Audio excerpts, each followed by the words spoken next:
தகவல்களை எதிர்நோக்கி இருக்கோம். தொடர்ந்து பேசலாம் வேல்முருகன். தொடர்ந்து திரு ஜி சேகர் அவர்கள், இப்போ தமிழ்நாடு பொருளாதார ரீதியா எந்த அளவுல முன்னணியில இருக்கு அப்படின்றத திரு தரணிதரன் குறிப்பிட்டாரு.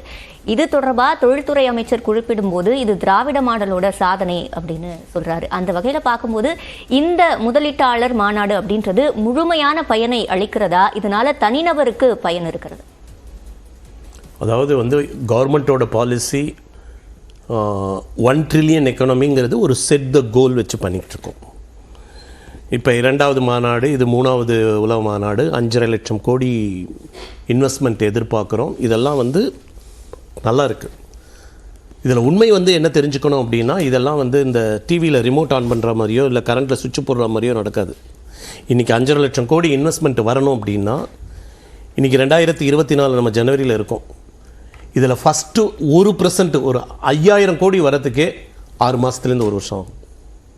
இன்றைக்கி 20,000 பேர் எம்ப்ளாய்மெண்ட்டு, 60,000 பேர் எம்ப்ளாய்மெண்ட்டு அப்படிங்கிறதெல்லாம் 1 லட்சம் பேருக்கு எம்ப்ளாய்மெண்ட்டு, இதெல்லாம் வரவேற்கத்தக்கத ஒன்றா இருந்தால் கூட இது எதுவுமே உடனடியாக நடக்கிறதில்லை. இது ஃபஸ்ட்டு நம்ம இன்வெஸ்டரோட கான்ஃபிடென்ஸை கெயின் பண்ணுறதுக்காக நம்ம அவங்கள இன்வைட் பண்ணுறோம். இதை எந்த அளவுக்கு கன்வெர்ட் பண்ணியிருக்கோம் அப்படிங்கிறத நீங்கள் அதை வச்சு தான் அதோட சக்ஸஸ் இருக்குது. இப்போ இது வரைக்கும் நீங்கள் இன்றைக்கி இப்போ உங்கள் சேனல்லே இப்போ காமிச்சிட்டு இருந்தீங்க, முதல் மாநாட்டில் இவ்வளவு நாங்கள் இன்வெஸ்ட்மெண்ட் எதிர்பார்த்தோம், 2வது இன்வெஸ்ட்மெண்ட் எதிர்பார்த்தீங்க தவிர எவ்வளோ தூரம் சக்ஸஸ்ஃபுல்லாக ஆச்சு, அதுக்கு இன்றைக்கி எந்த கவர்மெண்ட்டுமே ரிப்போர்ட் கொடுக்கல. நான் எந்த கவர்மெண்ட்டுமே கிரிட்டிசைஸ் பண்ணல, எந்த கவர்மெண்ட்டும் இல்லை. ஏன்னா என்னுடைய அனுபவத்தில் நான் ஒரு ஆடிட்டராக பொருளாதாரத்தில் 37 வருஷமாக வாட்ச் பண்ணிகிட்ருக்கேன். அனுபவங்கள் இருக்குது. எனக்கு கல்லூரி முடிச்சுட்டேன்னா ஒரு 42 வருஷம் அனுபவம் இருக்குது. கல்லூரி முடிந்த காலங்களிலிருந்து தமிழக அரசியலை பார்த்துட்ருக்கிறதுனால, 82 பார்த்துட்ருக்கிறதுனால, இதில் சொல்கிறதுல 30% தான் சக்ஸஸ். அதுக்கு மேலே சக்ஸஸ்ன்னு எந்த கவர்மெண்ட்டாவது ரிப்போர்ட் எடுத்து கொடுக்கட்டும் பார்க்குறேன், ஒன்றுமே கிடையாது. ஏன்னா எதிர்பார்க்கறதுல ஒரு 30% இதுதான். இது உண்மையை வச்சு தான் நீங்கள் பார்க்கணும். இப்போ தமிழ்நாட்டில் ஸ்கோப் இருக்கா அப்படின்னு நீங்கள் எடுத்து பார்த்தீங்கன்னா, திருப்பி எனக்கு இந்த வார்த்தைகள் தான் வரும், இந்த கவிஞரோட வார்த்தை தான் என்ன வளம் இல்லை இந்த திருநாட்டில் அப்படிங்கிறதான். நீங்கள் தமிழ்நாடு செக்டார் எடுத்து பார்த்தீங்கன்னா, ஒவ்வொரு ஏரியா ஒவ்வொரு ஸ்பெஷலைசேஷன்.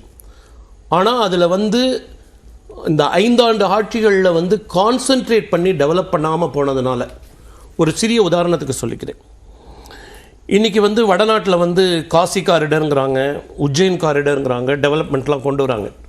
இன்றைக்கி நேற்றுக்கு யூபியில் சொல்லிகிட்டு இருக்காங்க, எனக்கு 1 லட்சம் டூரிஸ்ட் பர் டே ராமபூமிக்கு வரப்போகிறாங்க அப்படிங்கிறாங்க. ஆனால் இன்றைக்கி தமிழ்நாட்டில் வட இந்தியாவை விட தஞ்சை பெரிய கோவிலை பற்றி நார்த் இந்தியாவுக்கு தெரிய ஆரம்பித்ததே இந்த 5 ஆண்டுகளில் தான். இல்லைன்னா வட இந்திய டூரிஸ்ட் எப்படி வருவாங்க அப்படின்னா, நேர மதுரை இறங்குவாங்க, ராமேஸ்வரம் போவாங்க, இல்லைன்னா கன்னியாகுமரி போவாங்க. நான் டெல்லியில் ஆடிட் கவுன்சிலில் ஒரு 9 ஆண்டுகள் மெம்பராக இருந்தேன். நார்த் இந்தியன் பீப்புளில் நம்ம கும்பகோணம் தஞ்சாவூர் டிஸ்ட்ரிக்டில் என்னெல்லாம் இருக்குங்கிறத ஒரு 4 நாள் டூர் கூட்டிகிட்டு போனேன். அப்போ தான் இந்த ஊரில் என்ன இருக்குன்னு, அதாவது இன்றைக்கி இந்தோனேசியாவில், தமிழ்நாட்டில் இருக்கிறவங்கள, இந்தியாவில் இருக்கிறவங்க இந்த பாலிங்கிற ஒரு ஊருக்கு போகிறாங்க. பாலியில் வச்சுக்கிட்டு அந்த ஹோல் கண்ட்ரியே, அந்த நாடே பாலி டூரிஸ்ட்டை நம்பி நடந்துக்கிட்டு இருக்கு. உண்மைக்கு அந்த பாலியில் இருக்கிறத மாதிரி கிட்டத்தட்ட 1000 பங்கு டூரிசம் இம்பார்ட்டன்ஸ் நம்மளுடைய தஞ்சாவூர் கும்பகோணம் டிஸ்ட்ரிக்டில் இருக்குது, ஒரிஜினல் இருக்குது. ஆனால் அதை நம்ம என்கேஷ் பண்ணலை. இன்னி வரைக்கும் எந்த கவர்மெண்ட்டும் கான்சன்ட்ரேட் பண்ணலை. அதாவது நம்ம தமிழர்கள்னு சொல்லிட்டு சேர சோழ பாண்டியங்கள்லாம் பார்த்தோட அதோட கல்ச்சரில் வச்சிட்ருக்கிற ஒரே இதை பண்ணலை. எதனால் பண்ணலை அப்படின்னா, மத நம்பிக்கைங்கிற ஒரு காரியத்தை வச்சுக்கிட்டு இவங்க பண்ணாமல் விட்டுட்டாங்க. ஏன்னா அங்கே இருக்கிறதெல்லாம் ரிலீஜியஸ் டெம்பிள்ஸாக இருக்குது. ஆனால் உள்ளே போய் பார்த்தீங்கன்னா தமிழர்களுடைய ஆர்கிடெக்சர், தமிழர்களுடைய கலாச்சாரம், தமிழர்களுடைய பண்பாடு, இதெல்லாம் 1500 2000 ஆண்டுகள். இன்றைக்கி தஞ்சை பெரிய கோவில் மாத்திரம் தான் நம்ம காட்டிகிட்ருக்கோம். இந்த மாதிரி நான் கும்பகோணத்தில் டிஸ்ட்ரிக்ஸில் நான் ஒரு 300 டெம்பிள் இருக்குது. நான் ஒரு 100 டெம்பிள் விசிட் பண்ணியிருக்கேன். ஒரு டெம்பிளில் 32 தூண் இருந்துச்சுன்னா, ஒரு தூண் மாதிரி இன்னொரு தூண் இருக்குது. அதை நான் அப்படியே ஆச்சரியப்படுவேன். 1000 வருஷத்துக்கு முன்னாடி என்ன சிந்தனை இருந்தால் இந்த மாதிரி பண்ணிகிட்டு இருக்க முடியும்? அப்போ இதெல்லாம் ஒரு சின்ன சாய்ந்த கோபுரத்தை வச்சுக்கிட்டு இது உலக சாய்ந்த கோபுரம், ஒரு குதப்பினாரை வச்சுக்கிட்டு இது ஒரு குதப்பினாரா குறை சொல்லலை. அது மாதிரி 1000 பங்கு டூரிசம் இம்பார்ட்டன்ஸை நம்ம வந்து என்கரேஜ் பண்ணலை. இது அது மாதிரி ஒவ்வொரு டிஸ்ட்ரிக்டாக நான் எடுத்துகிட்டு வரேன். அதாவது இந்தியாவில் சோலார் எனர்ஜி வந்துருச்சு. ஆனால் வேர்ல்டில் பெஸ்ட் இந்த ஹோல் கண்ட்ரியில் சோலாருக்கு சவுத் இந்தியாவில் எடுத்தீங்கன்னா Ramanathapuram district to Thoothukudi district எந்த கவர்மெண்ட்டுமே, நான் இப்போ வந்து 67லிருந்து இன்றைய வரைக்கும் பார்த்துட்ருக்கேன்.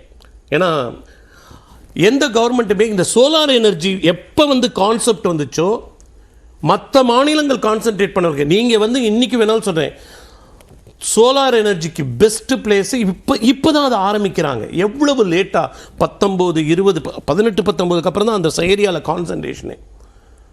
That area is only for natural energy. அவங்க வந்து ஒரு காலத்தில் வந்து அந்த விண்ட் எனர்ஜி மில் வந்தபோது அந்த விண்ட் எனர்ஜியை கான்சன்ட்ரேட் பண்ணாங்க. ஏன்னா சோலார் காஸ்ட்லியாக இருந்துச்சு. இப்போ சோலார் சீப்பாகிடுது.